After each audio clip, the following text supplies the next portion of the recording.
हमें इस चीज़ का अंदाज़ा नहीं था कि जिस प्रॉब्लम के कारण हम अपनी सरकार और पॉलिटिकल लीडर्स की आलोचना कर रहे हैं वो हफ्ते 10 दिन के अंदर ही एक इतना बड़ा इंटरनेशनल इशू बन जाएगा एंड भारत की एम्बेरसमेंट और शर्मिंदगी का कारण भी, क्योंकि इस बार भारत को लेकर ये आवाज़ 7 समंदर पार डेनमार्क से उठी है।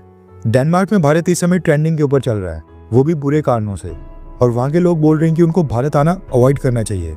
कुछ दिन पहले हमने आपको बताया था कि लॉस एंजलिस में कई दिन तक आग लगने के बाद भी वहाँ की एयर क्वालिटी इंडेक्स भारत के न्यू दिल्ली और नॉर्थ इंडिया से काफ़ी अच्छा है। एंड अब अगेन इसी एयर पोल्यूशन के कारण भारत को फिर से शर्मिंदगी का सामना करना पड़ा है। दरअसल बैडमिंटन वर्ल्ड फेडरेशन हर साल भारत में बैडमिंटन का एक टूर्नामेंट करवाता है जिसका नाम है इंडिया ओपन सुपर 750। ये tournament badminton association of India के साथ कोलैबोरेशन में करवाया जाता है, जिसमें भारत की स्पोर्ट्स मिनिस्ट्री यानी कि भारत का जो खेल मंत्रालय है वो भी पूरा सपोर्ट करता है। अब ये कोई छोटा मोटा टूर्नामेंट नहीं है, बल्कि इस टूर्नामेंट की प्राइस मनी $9,50,000 यानी कि भारतीय करेंसी में 8 करोड़ 17 लाख रुपए बनते हैं।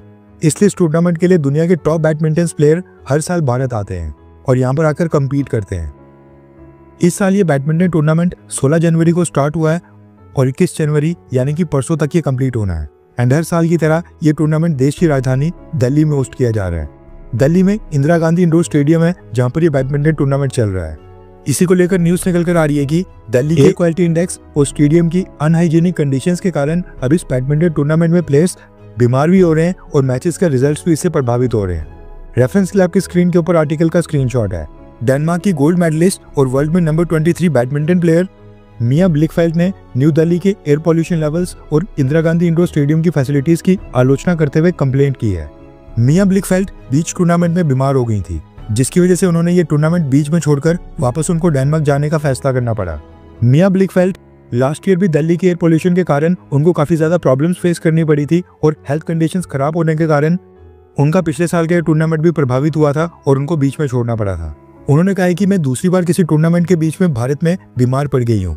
ये बहुत ही गलत बात है, क्योंकि कई हफ्तों और महीनों की तैयारी पुअर कंडीशंस की वजह से वेस्ट हो जाती है।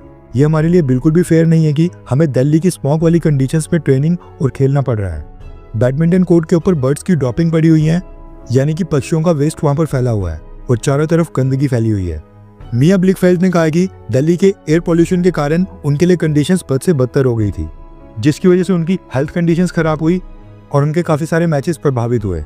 अब ऐसा नहीं है कि डेनमार्क की एक अकेली प्लेयर ने कंप्लेंट की है, और भी एथलीट्स ने कंप्लेंट की है, जिसके बाद बैडमिंटन एसोसिएशन ऑफ इंडिया ने कहा है कि वो सारी कंप्लेंट सुन रहे हैं और फ्यूचर में बैडमिंटन टूर्नामेंट्स के लिए दूसरे वेन्यूज की तलाश उन्होंने अभी से स्टार्ट कर दी है। अब इस पूरे इंसिडेंट के बाद डेनमार्क में भारत की इमेज को थोड़ा डेंट हुआ है और लोग बोल रहे हैं कि भारत नहीं जाना चाहिए, और ये मुद्दा वहाँ की मीडिया में काफी डिस्कस किया जा रहा है। अब आप खुद ही बताएं कि दिल्ली और पूरे नॉर्थ इंडिया में जो आज की डेट में एयर पोल्यूशन है उसके लिए हम किसको दोषी ठहराएं? मोदी सरकार, आम आदमी पार्टी की सरकार, या फिर किसानों को, या फिर ये सारे पॉलिटिशियंस जो पॉल्यूशन कंट्रोल करने में फेल साबित हो रहे हैं? क्योंकि नई पॉलिसीज लाकर उसको इम्प्लीमेंट करवाना सरकार का ही काम होता है। नीचे कमेंट करके अपनी राय जरूर बताएं।